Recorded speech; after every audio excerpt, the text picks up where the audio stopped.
doctora.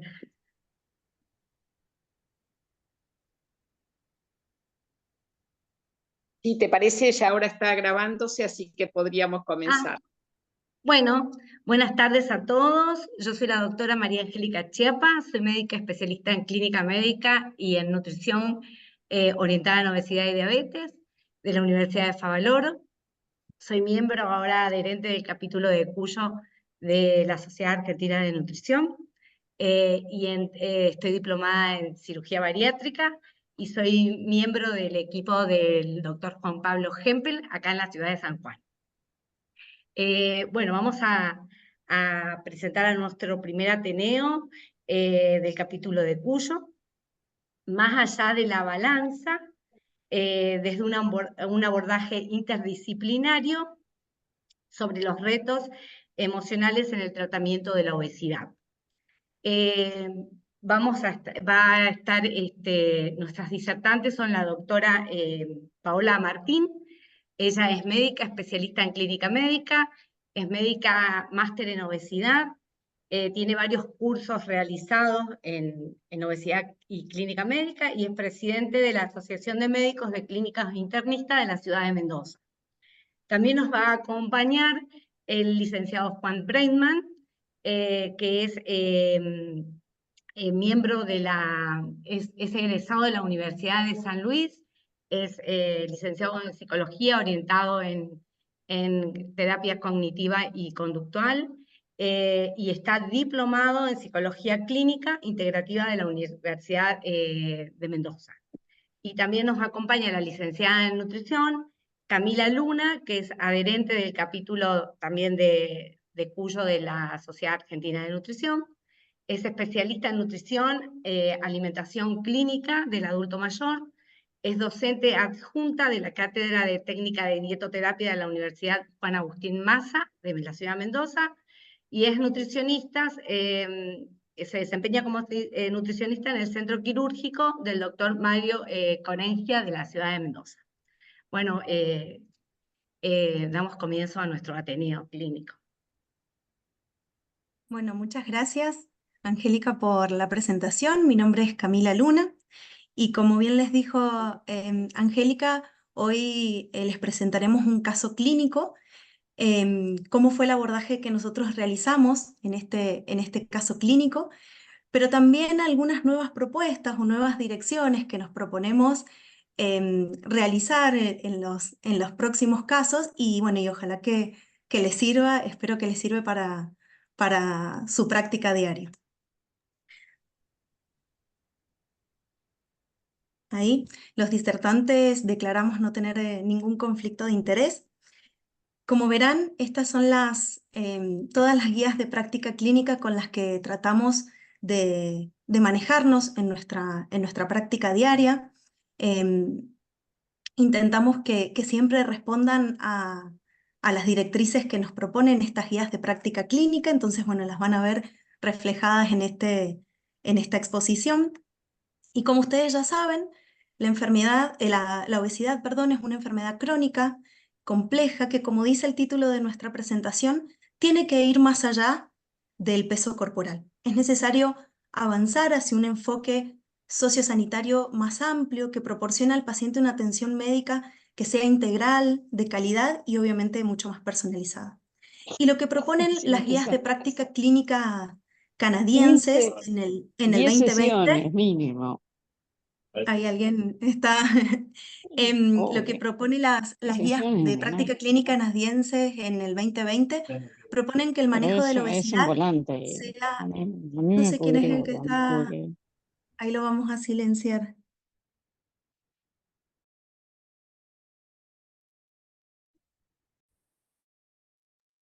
Ahí está. Bueno, lo que proponen entonces estas guías de práctica clínica canadienses en el 2020 y luego en unas reactualizaciones en el 2022 es que nos propongamos manejar a la obesidad en el marco de las 5A. Y en su tercera propuesta, su tercer paso en el asesoramiento, indican que es muy importante las recomendaciones nutricionales y físicas a la hora del manejo de la obesidad. Pero como pilares de ese tratamiento, como soporte de la nutrición y de la actividad física se encuentran la cirugía bariátrica, la terapia farmacológica, pero también la intervención psicológica. Ahí. Entonces, las intervenciones conductuales multicomponentes, lo que dicen las guías es que son el mejor enfoque para tratar la obesidad tanto en niños como en adultos y que se recomiendan estas estrategias de atención intensiva que sean a largo plazo. Entonces, lo que nosotros proponemos es que, o lo que dicen obviamente las guías de práctica clínica y específicamente la publicada este año, la guía española, es que el tratamiento psicológico debe profundizarse, este tratamiento psicológico, más en la comprensión de los factores sociales, conductuales, medioambientales y económicos. Desempeña un papel muy importante esta área en las intervenciones de cambio del estilo de vida e incluye diferentes estrategias que pueden ayudar a las personas a poder enfrentar desafíos y realizar cambios positivos en su vida. Entonces, lo que hoy les proponemos es revisar un caso clínico con una respuesta clínica subóptima y un aumento de peso recurrente después de una cirugía bariátrica. Les propondremos ver desde el área clínica, nutricional y psicológica el manejo que nosotros hemos realizado.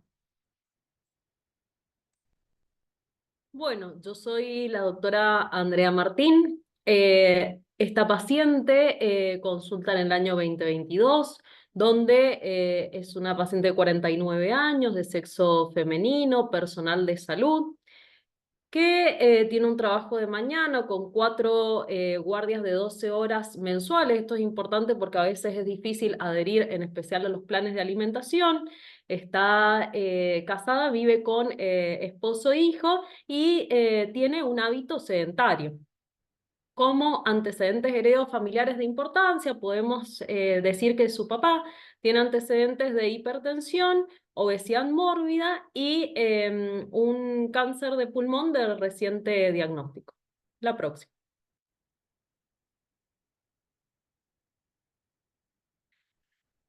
Antes de hablar precisamente al momento de la consulta, queríamos hacer una revisión de la paciente donde contamos justamente su historia de enfermedad. Ella comienza con la ganancia de peso previo al 2014, en época facultativa.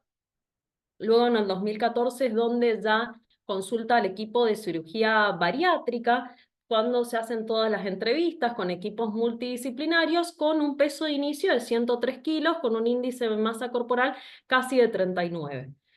Se propone en el año 2015, luego de haber hecho algunos cambios en sus hábitos, llegamos a un peso de 97 kilos, ya con un índice un poco menor, y se plantea y se realiza una manga gástrica.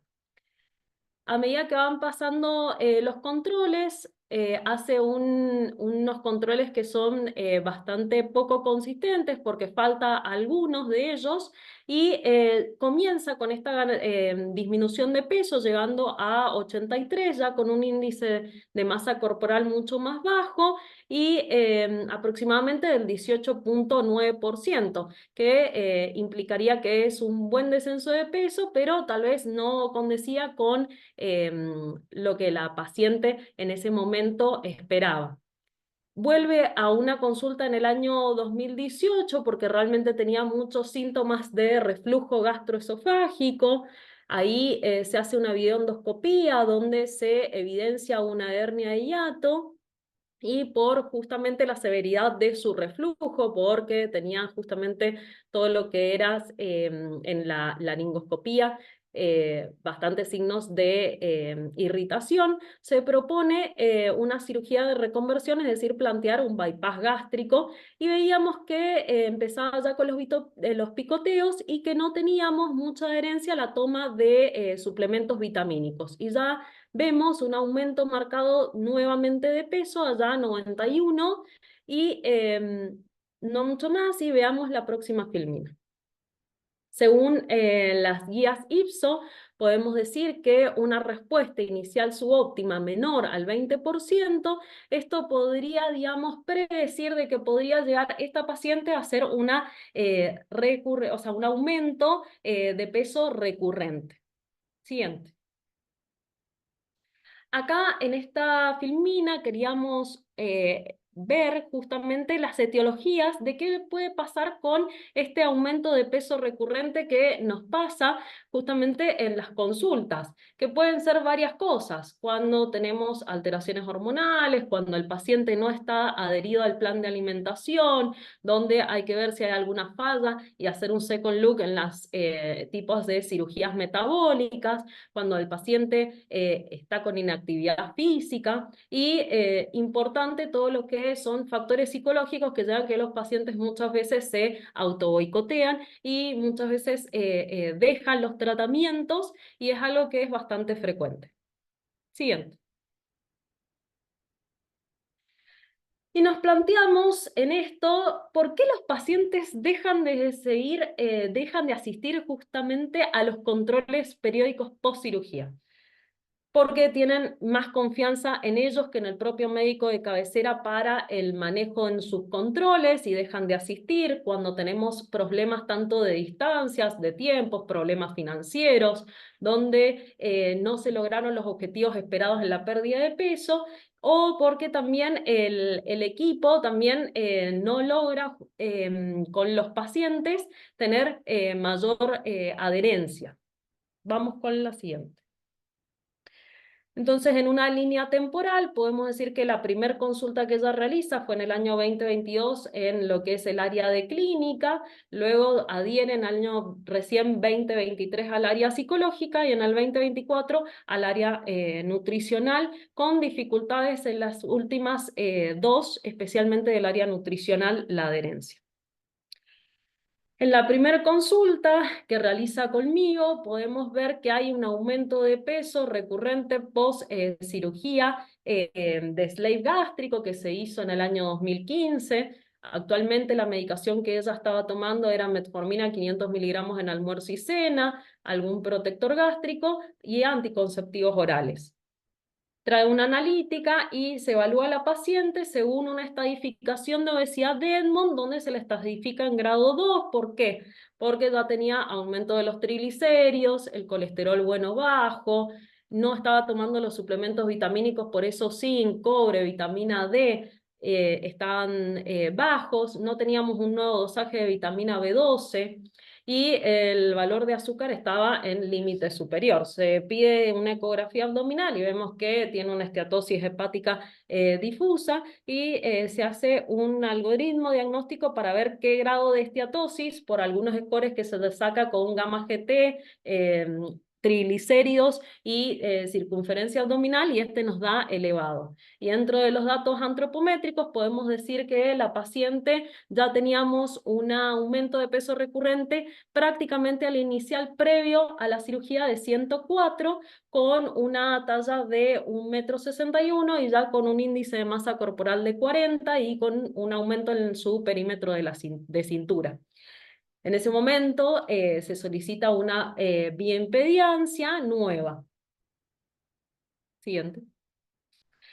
Otra cosa que nosotros analizamos en lo posible en la primera consulta cuando estamos con el paciente es realizar un score que evalúa los fenotipos de comportamientos alimentarios. No todos frente a la comida nos comportamos igual. A veces los pacientes pueden ser desorganizados, pueden comer por placer, que es el hedonismo, por compulsión, de no poder tener herramientas inhibitorias para esto, después de ciertas emociones, como es ansiedad, angustia, o estos pacientes que a pesar de comer todo el tiempo sienten hambre. Siguiente. En esta imagen queremos reflejar de que queríamos trabajar mucho en la prevención en los cambios en el estilo de vida, tanto actividad física, hábitos alimentarios, adherencia al área psicológica y plantearnos, y esto nos ayuda a decidir qué tratamiento vamos a plantear en la paciente, qué tipos de fármacos vamos a utilizar o si es necesario hablar de una nueva o una reconversión de cirugía metabólica. Siguiente. Entonces, como dijimos en la primera consulta, siempre se trata al paciente de abordar y estudiar las comorbilidades y ver dónde estamos parados respecto a su laboratorio. Ya en una segunda consulta planteamos en el año 2023 de colocar un GLP-1, en este caso se eligió liraglutida, se volvió a suplementar con vitaminas, con vitamina D que no la estaba, y se insiste en todo lo que es ejercicio físico y se hace hincapié en consulta con nutrición y con psicología. Ya para febrero ya estábamos utilizando liraglutida a dosis de 1.3 miligramos, que logró aproximadamente el 5% de pérdida de peso, y actividades actualmente que estaba haciendo la paciente en ese momento era tango y pilates. Ya para mayo vemos que seguía con un descenso de peso que era esperable con liraglutida a esa misma dosis. No se aumentó a 3 miligramos en esta paciente por síntomas digestivos y porque veíamos que estaba teniendo una buena respuesta, y ya se hace hincapié de empezar a hacer otro tipo de actividades físicas. Ella particularmente elige pilates, ritmos, y se vuelve a insistir porque no lográbamos la adherencia a el resto del equipo. Siguiente. Ya para agosto del 2023 ya logramos empezar un trabajo de fuerza muscular, como es funcional. Ya vemos una pérdida de peso de aproximadamente 10 kilos y se logra finalmente convencer para que empiece tratamiento con psicoterapia. Ya después en noviembre sigue con liraglutida a 1.8 miligramos, pero ahí gracias a la derivación de psicoterapia logramos entrar en algo que nos juega bastante, digamos, a favor en la consulta, fue que pudimos diagnosticar un trastorno por atracón. Entonces ahí nosotros como equipo nos planteamos si era factible y si se iba a beneficiar con tratamiento con naltrexona y bupropión, que justamente trabaja para evitar, digamos, este tipo de picoteos a nivel emocional de grandes cantidades de alimentos. Para enero del 2024 vemos un estancamiento en el peso y ahí se convence para ir al área de nutrición. Bueno, yo soy el psicólogo licenciado Juan Breitman. Cuando viene a la consulta por primera vez, viene con un motivo de consulta que dice tener ansiedad, y se llega al diagnóstico de trastorno de ansiedad generalizada, y después empiezan a descubrir clínicamente que tenía un estado de excitación hiporreactivo, que ya lo voy a explicar en la diapositiva siguiente, una dismorfia corporal en la cual ella se veía más chica, perdón, se veía más chica de lo que era, ¿sí? Tenía baja tolerancia a la frustración, mucha autoexigencia, es decir, se exigía mucho hacia sí misma y exigía mucho a los demás. Tenía pensamiento dicotómico, es decir, pensaba en blanco o negro, no existían grises. Tendía justamente a cuidar en exceso a personas que no les correspondía. Tenía mucha culpabilidad, lo que justamente generaba mucha falta de motivación. Tenía un apego evitativo, que lo voy a explicar un poco más adelante qué es. Y había mucha dificultad para la derivación del área nutricional. Esta ventana de tolerancia es cuando tenemos un estado de estabilidad óptimo, estamos en la ventana de tolerancia. Podemos estar hiperexcitados o hipoexcitados. En este caso, la paciente estaba en un estado de hiperexcitación, lo que justamente devenía en una ausencia relativa de sensaciones, adormecimiento de las emociones, incapacidad para pensar claramente, insensibilización o letargamiento. Siguiente. El apego evitativo tiene que ver cómo nos han criado los cuidadores y cómo ha repercutido en cómo nos hemos sentido. En este caso, el apego evitativo, el comportamiento consiste en desconectarse de la relación por medio de la dependencia y tiene la necesidad de ser autosuficiente. Pero el problema de esto es que por este miedo a la dependencia, también tiende a ser muy independiente pero también tiene mucho miedo a la soledad. Entonces se genera un interjuego muy difícil de sobrellevar. Y eso también hace que varias veces les cueste entrar en contacto con otras personas y otros equipos. Siguiente. En un tercer momento, se habían logrado logros bastante importantes respecto de la disminución de su nivel de ansiedad, pero a nivel racional, no tanto a nivel emocional. Las distorsiones cognitivas también habían descendido, y la autoexigencia y la autoexigencia también había descendido. Sin embargo, teníamos una continuación del estado hiporreactivo de excitación con leve mejoría emocional, ya que había presencia de conexión emocional, pero seguía siendo bastante hiporreactivo. Se descubre un hambre emocional que estaba muy ligado a la soledad, que estaba muy relacionado con lo que es su niñez. Y eso justamente se vio reflejado cuando se descubre también que tenía muchas dificultades para dormir con la luz apagada, incluso de grande, lo que evidenciaba un trauma en la niñez. Posiblemente no se le alcanzó a indagar demasiado, eh, lo que justamente tenía que ver con el tema de la soledad posiblemente. Se llega al diagnóstico de trastorno por atracón, y se insiste a la consulta nutricional y la médica especialista en clínica y obesidad.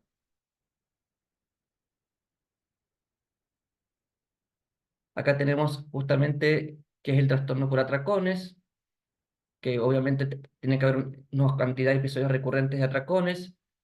eh, Tiene que haber 3 o más de los siguientes hechos. En este caso, había una gran cantidad de comida de alimento cuando no se sentía hambre físicamente, comía solo debido a la vergüenza que sentía por la cantidad que se ingería, y se sentía muy disgustada consigo misma, deprimida y avergonzada respecto a eso. No se pudo llegar a la gravedad actual, ya que había mucha dificultad para justamente que la paciente lo reconociera. Lo reconoce, sin embargo, pero no podía referir cuántos eran. Siguiente. Bueno, y ahora desde el área nutricional, bueno, claramente con las cosas que hemos visto, la verdad me dejan un desafío enorme. Y lo que generalmente nosotros desde el área nutricional tratamos es de utilizar estrategias de entrevista motivacional, obviamente para poder incentivar y facilitar el cambio en las personas, no solamente en esta paciente, sino en general, ¿no? Pero también con un enfoque flexible con respecto a la alimentación y a la elección del alimento, no utilizando intervenciones nutricionales excesivamente restrictivas, ni mucho menos con los términos de dieta, ni tampoco intervenciones nutricionales que sean desequilibradas, porque bueno, ya sabemos que son ineficaces a largo plazo y que pueden resultar perjudiciales en algunos casos, también más con el antecedente de esta paciente que tiene una cirugía bariátrica. Lo que sí se insiste mucho es en animar a mejorar la alimentación, incluso si esto no genera pérdidas de peso, porque pueden haber otros beneficios en la salud que son muy importantes también. Entonces, lo que nos proponen las guías canadienses en esto de las 5A, en el marco nutricional, es que en el asesoramiento a los pacientes podamos tratar de hablar de que los hábitos alimentarios son, o la alimentación saludable en realidad es mucho más, mucho más allá de solamente el alimento que elijo, ¿no? Porque también incluye el disfrutar de la alimentación, cómo yo me relaciono, en qué momentos como, cómo realizo ese acto y también cómo es mi relación con la alimentación a la hora del acto de comer. ¿Cuánto tiempo le dedico a la alimentación? Si como por hambre real, hambre emocional o hambre hedónico, como lo hemos estado hablando y lo han estado hablando mis compañeros anteriormente. Bueno, ¿cuánto tiempo le dedico a esto? Y si como hasta sentir saciación, hasta sentirme lleno, si planifico mi comida o no. Por ahí esas son preguntas que me propuse realizar en el primer control nutricional con esta paciente. Y lo que pudimos ver es que reconoce el hambre real, que eso no es poco, pero mucho más el hambre emocional. Pero cuando come, por hambre emocional, come algunos alimentos que ella, bueno, considera que por ahí en este caso podrían ser mejores que otros, consume queso o jamón. Y también reconoce el hambre hedónico cuando le prepara la mochila a su hija y le ha sobrado comida, come la comida de su hija solo porque lo ve. Usa plato de postre, refiere que come lento, mínimo en 20 minutos, que por ahí con su antecedente de la cirugía bariátrica esto es correcto, por ahí si puede llegar a unos 30 minutos sería lo mejor. Nunca se repite el plato, pero sí lo come entero. No refiere episodios de dumping. Toma las vitaminas, el calcio, la vitamina D y se inyecta por propia indicación la vitamina B12. Entonces, frente a esta situación, y ya sabiendo los avances que ha tenido en el área psicológica, es que se propone trabajar con el tiempo, ¿no? En los siguientes controles, en identificar estas situaciones de hambre emocional y de hambre hedónico y en equipo poder buscar estrategias para poder evitar esas situaciones. Bueno, pero ¿qué nos dice la evidencia con respecto a esto, no? Del hambre hedónico, del comportamiento alimentario en el contexto de la cirugía bariátrica. Y lo que se sabe es que después de la cirugía bariátrica se observan disminuciones del hambre hedónico y que hay cambios favorables con respecto al comportamiento alimentario. Pero cuando existe, después de una cirugía bariátrica, ese hambre hedónico o ese hambre emocional, parece ser que afecta negativamente al control de peso después de la cirugía. Y es más, estudios recientes han demostrado que la alimentación emocional está presente en más del 50% de las personas que buscan tratamiento especializado para la obesidad. Y es mucho más común en mujeres que en hombres. Entonces, a partir de esto, y en concordancia con lo que estamos proponiendo, es que existe una necesidad urgente de poder buscar estrategias efectivas dirigidas al control cognitivo de la ingesta de alimentos en todos nuestros pacientes. Bien, ya en un segundo control nutricional, interpretamos, por lo menos también lo que nos dice las guías de práctica clínica, es que el paciente si consulta nuevamente, bueno, porque quizás quiere continuar con el cambio alimentario.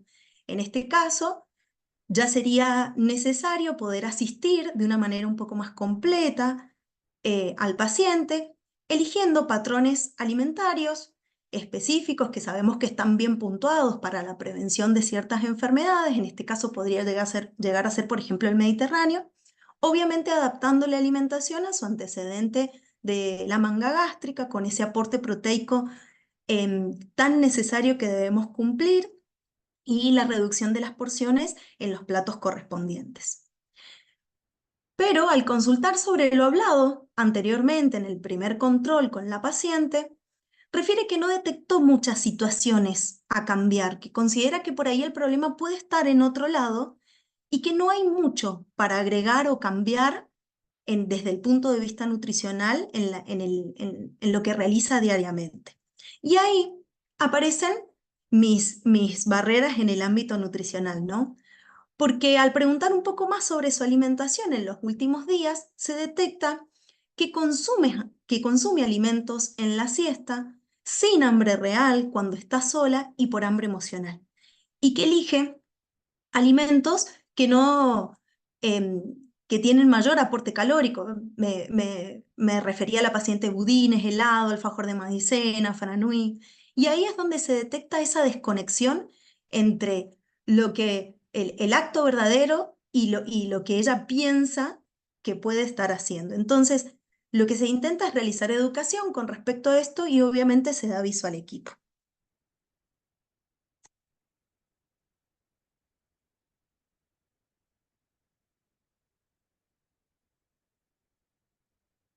Bueno, en una última...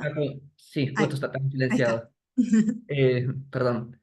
En un último momento en el área psicológica, se confrontó a la paciente por la dificultad para llevar a cabo actividades que impliquen conexión corporal y emocional. La paciente decide intentarlo en una sesión y logra conexión emocional respecto a su situación de soledad sufrida en la niñez, pero no era lo esperado por la paciente.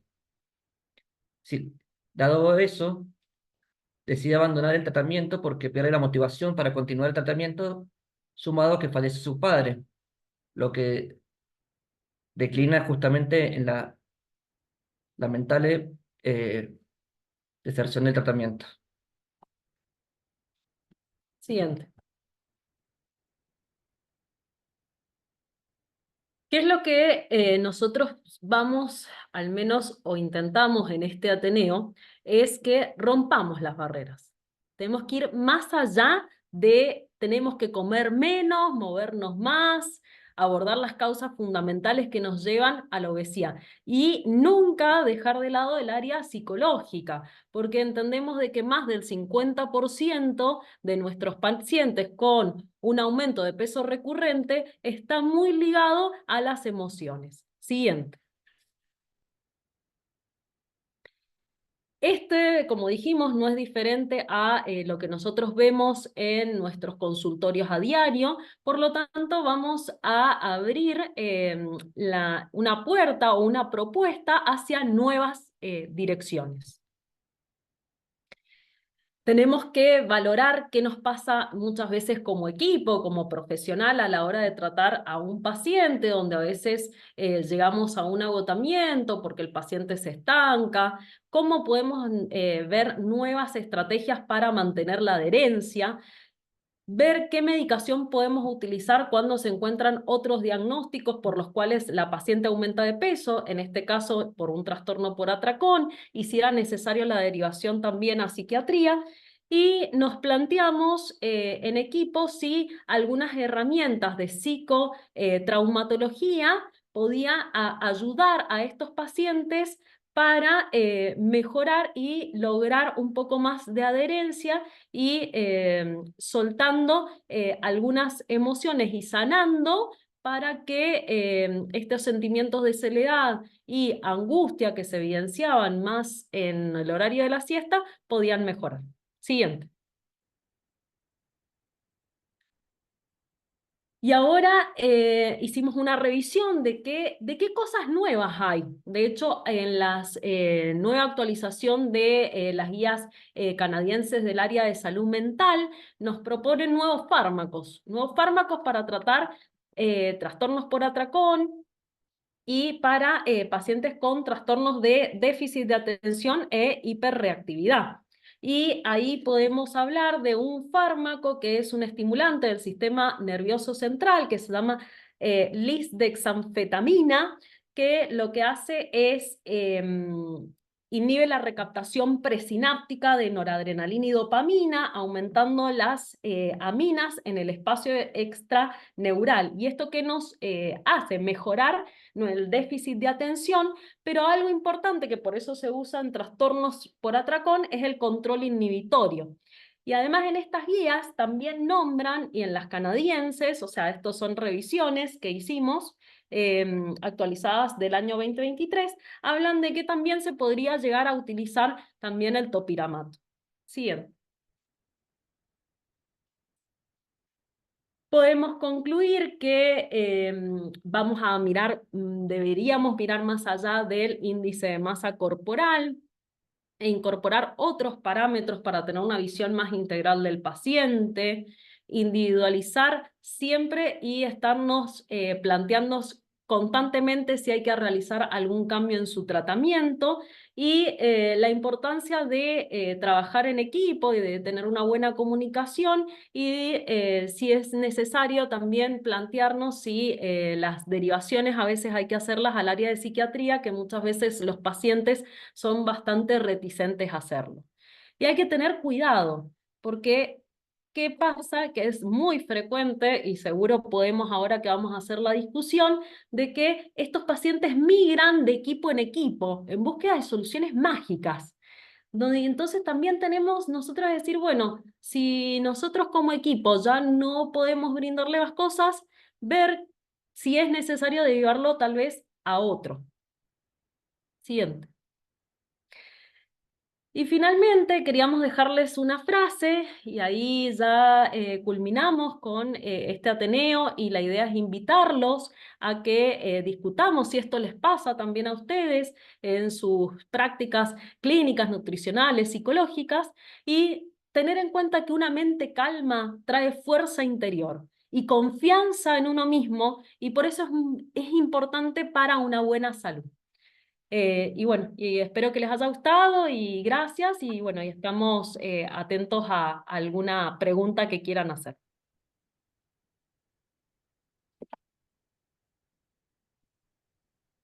Nati. Yo estoy aplaudiendo.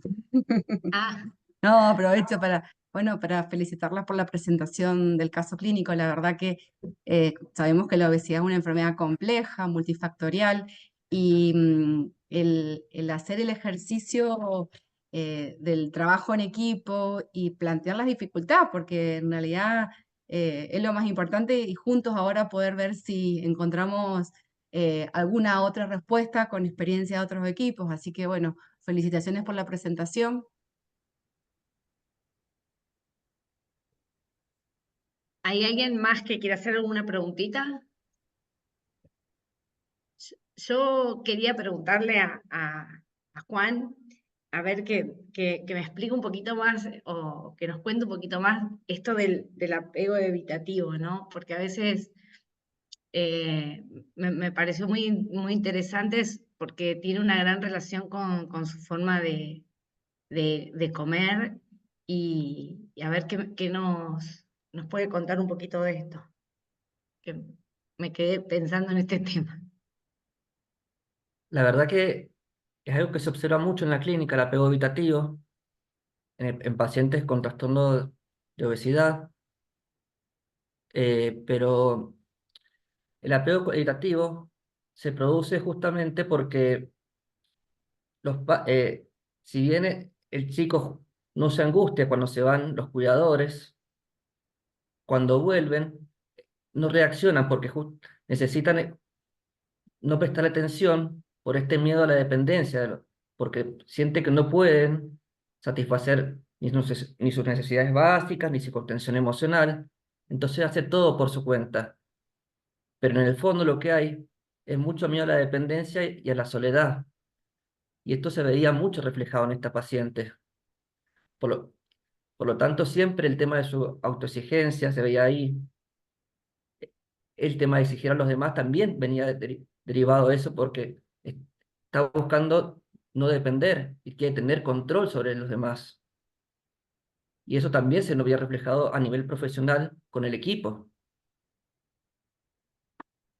También se evidencia bastante el tema de la soledad y este miedo, el apego habitativo con el trauma que refiere en la niñez con el tema de la luz apagada, que no podía dormir con la luz apagada. Eso se ve bastante reflejado, lo cual habría que trabajar bastante para que tenga mayor confianza en los demás y pueda permitirse sostenerse a sí misma, pero también permitirse ser vulnerable frente a los demás. Bueno, muchas gracias. Es muy simbólico que tras la muerte de su papá haya abandonado el tratamiento, ¿no? La verdad que me quedé sorprendida. Me parece que hay una preguntita para Andre sobre la droga. Que Actualmente la lisdexanfetamina acá en Argentina no está. Está en Estados Unidos, está en Canadá, creo que también está en Chile. Es muy similar al metilfenidato que se usan para los déficits de atención y parece que intervendría en el control inhibitorio de los pacientes que tienen esta compulsión por comer, calmando una emoción. Otra pregunta es, esto es para Juan, me parece, ¿estaría relacionado estos estados psicológicos con el consumo excesivo de azúcares y carbohidratos refinados, el estado de salud mental? Y muy probablemente sí, en esta paciente al menos, dado que en los contextos de tracones se van en la soledad, que justamente se veía reflejado en el apego evitativo y este trauma que tenía. Entonces la soledad la comida vendría a estar significando era una compañía. Y eso también puede estar referido también, no lo podemos ver después porque abandonó el tratamiento, pero el tema de la muerte del padre puede haber contribuido al tema de la falla, porque lo que estaría necesitando más compañía. Es una suposición eso. Ok. Creo ¿Alguna que otra alguien pregunta? también había preguntado, Angélica, cómo diferenciar el hambre real del hambre emocional. Ah, sí, sí. Había Sí, una de las era- preguntas sí, ¿cómo que lo por ahí. diferenciamos? Exacto. Bueno, nosotros tenemos esta estrategia, esta encuesta que mostró André, que es la encuesta de fenotipos de comportamiento alimentario, el EFCA, que sería una gran herramienta para que todos utilicemos. Em, Son preguntas específicas que uno va completando y te arrojan este resultado si es que la persona tiene rasgos de comportamiento de hambre emocional o de hambre hedónico, o bueno, de los 5 diagnósticos que puede tirar. Puede ser que sean todos positivos, ¿no? Y ahí al diferenciarlo del hambre real, recordemos que el hambre real es el hambre fisiológico, ¿no? No es selectivo. Entonces, por ahí ese puede surgir más de la entrevista que podamos realizar en las personas. No muchos, bueno, yo lo aclaré ahí, que yo felicité a la paciente por sentir el hambre real, porque, bueno, muchas personas no lo sienten o no logran darse cuenta que está, y la verdad es que es el más fisiológico, yo lo tengo que buscar. Em, es diferente a lo que anteriormente o hace años atrás buscábamos en los pacientes, ¿no? De evitar el hambre y ese miedo al hambre real. Creo que estamos en época y en tiempo de poder sacarnos un poco esa culpa y de cuando estamos comiendo por hambre real que sea una situación mucho más placentera, ¿no? Entendiendo con toda la cascada fisiológica y hormonal que se genera posterior al hambre real, a diferencia del hambre emocional o del hambre hedónico, ¿no? Pero bueno, esa estrategia del EFCA es algo que se pueda llegar a utilizar tranquilamente con todos nuestros pacientes. Muy bien. Después nos preguntan, ¿qué nos recomendarían como equipo para iniciar el abordaje de personas que viven con obesidad? Bueno, en una de las filminas, que creo que fue la segunda, planteamos el abordaje de las guías canadienses de las 5 A's. ¿Qué significan las 5 A? Pedir permiso al paciente para hablar de su peso, diagnosticar si realmente este paciente con los datos antropométricos tiene obesidad, explicar qué beneficios este paciente va a lograr con la disminución del peso, empezar a acordar en conjunto un tratamiento y bueno, y ayudar a cómo lo va a llevar y acompañarlo, cómo lo va a llevar a cabo. Ok. Después me preguntan si hay un tiempo estimado para que el paciente sea candidato a cirugía bariátrica, además de la pérdida de peso. En las guías, al menos de las revisiones que se hacen, no hay estipulado un tiempo. ¿Qué pasa cuando nosotros vemos un aumento de peso recurrente y en esta paciente, por ejemplo, tenía un reflujo severo? O sea, se hace un second look de si la primera cirugía metabólica que se realizó fue efectiva y ver si fue efectiva por algo quirúrgico o fue efectiva porque la paciente no adhirió.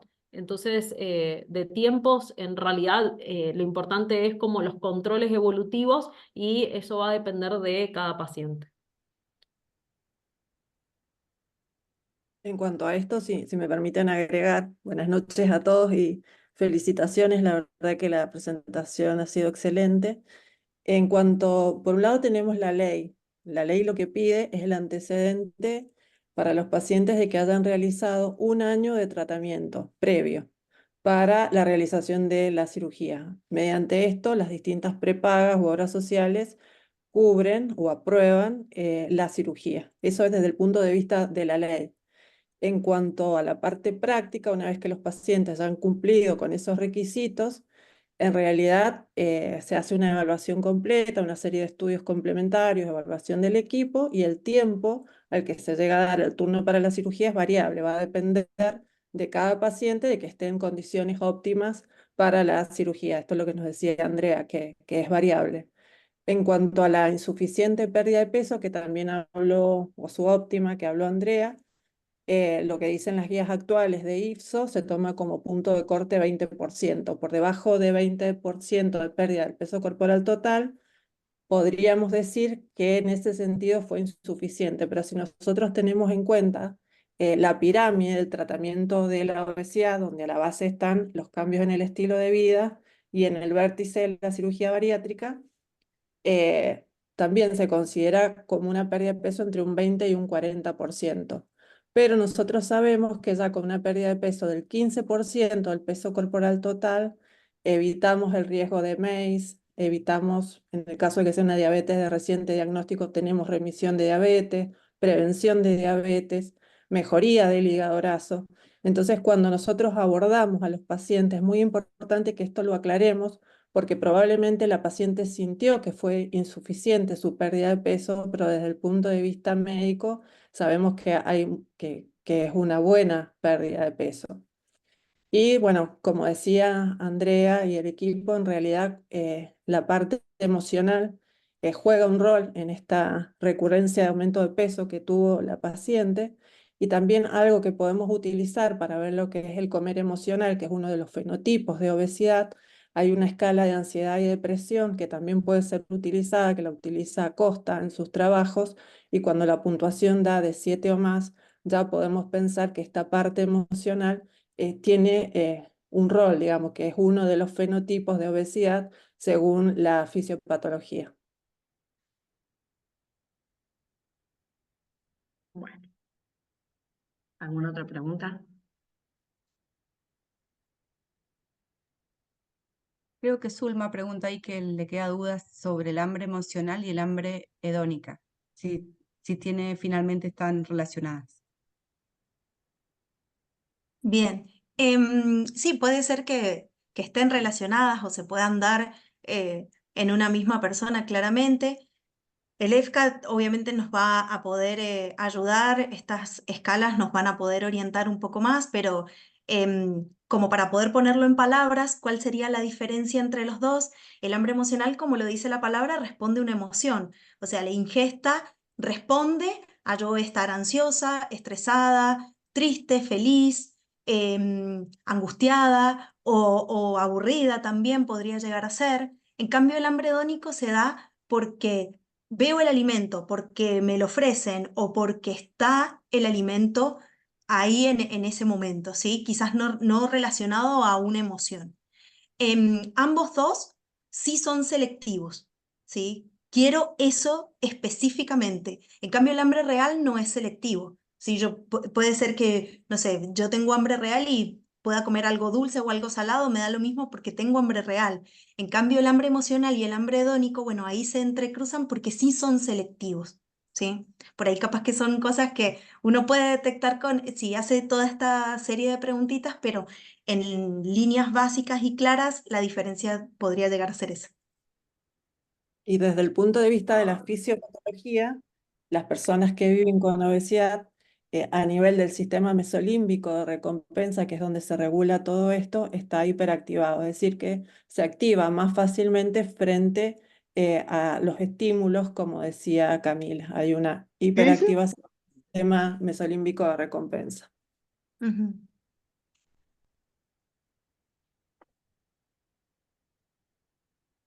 ¿Alguna Bien, otra quisiera agregar pregunta? algo Que respecto yo... al tema neurofisiológico, que se ve mucho en estos pacientes que presentan generalmente traumas complejos, que la amígdala, que es una estructura neurofisiológica, está hiperactivada. Y eso hace que confunda el Ella no le hipocampo. muestra al novio, ¿viste? Tiene novio, pero no le muestra. Tipo, la cara del novio no sigue el novio. Hay un micrófono que está activado, de que se Sí. escucha una conversación. Bueno, la amígdala estimula justamente, como estaba refiriendo, la señal de miedo, la señal de alerta.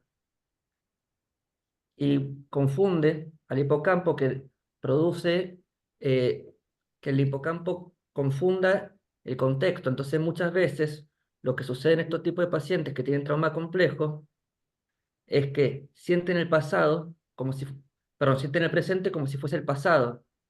No hay pasado ni presente. Se siente todo presente y todo. Y entonces eso que vivieron antes se siente totalmente vigente. Y ahí es cuando muchas veces observamos en la clínica que estos miedos de la niñez o miedos por presencia de abusos, bullying, lo vemos muy reflejados acá en las consultas. Y esto lo vemos mucho en la clínica en pacientes que tienen obesidad o sobrepeso. Por eso la recomendación de emplear técnicas, perdón, modelos de la psicotraumatología.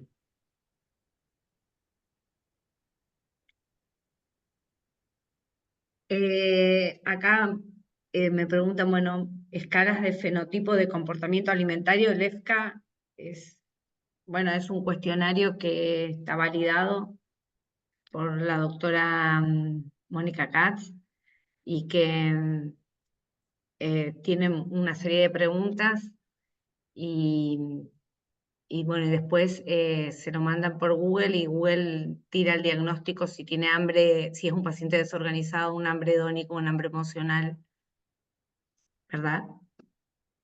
Lo bueno del cuestionario, que también se le puede pedir a la doctora Anger, Anger. cuando trabajan con obesidad, ellas habilitan, les mandan un código QR a cada profesional, utilizan el cuestionario y sus pacientes llenan ese código QR y les mandan el reporte que dice la doctora. Así que bueno, está bueno poder usar esas herramientas y si le escriben las autoras, les facilitan el acceso a la herramienta.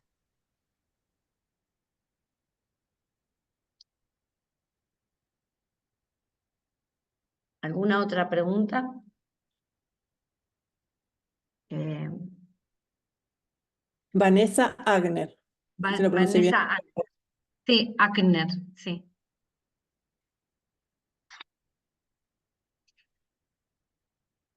Bueno, como para hacer un cierre, real, la obesidad es una enfermedad crónica y multisistémica y que antes de ir a cirugía el paciente tiene que estar clínicamente estable, pero se pueden abrir otra caja de Pandora en el postquirúrgico que realmente hacen que tengamos que estar siempre en conexión con él. Yo creo que eso a veces tenemos que reforzarlo en las consultas, porque muchas veces el paciente cree que todo termina en el acto quirúrgico y yo creo que ahí empieza otro paciente, porque ahí se empiezan a mover otras cosas que tal vez estaban ocultas en ese gran iceberg que es la obesidad, que vemos la puntita y lo que está muy abajo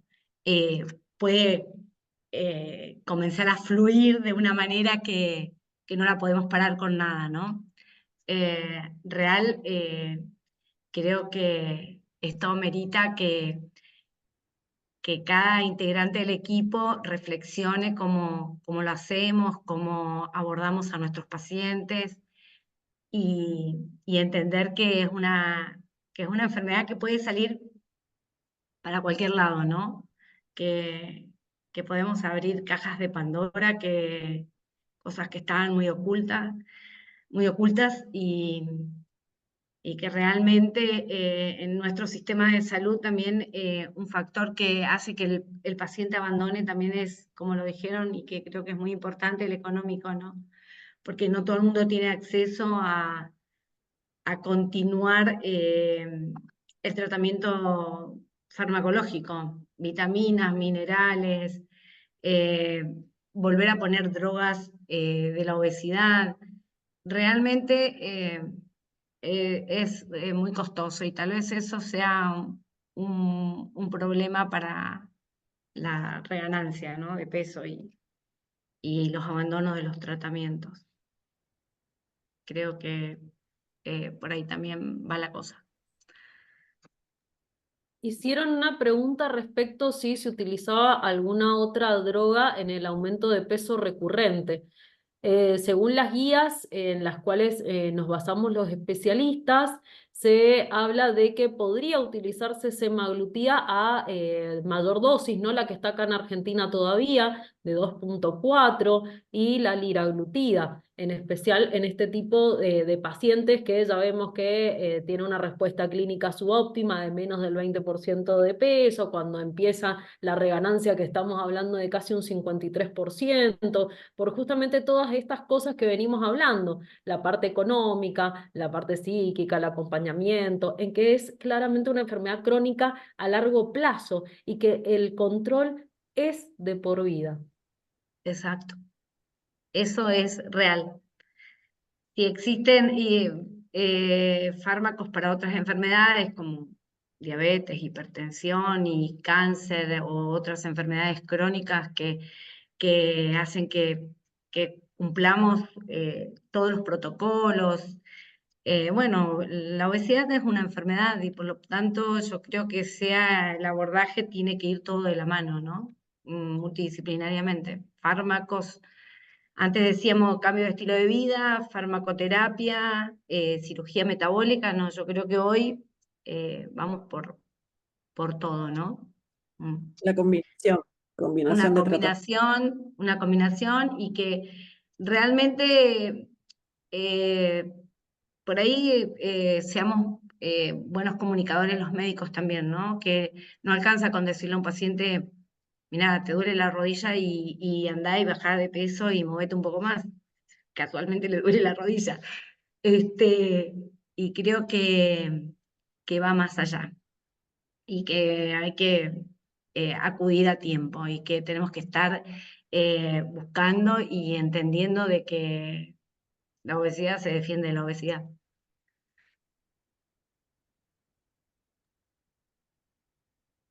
Bueno, Yo quería Muchas aprovechar gracias a todos.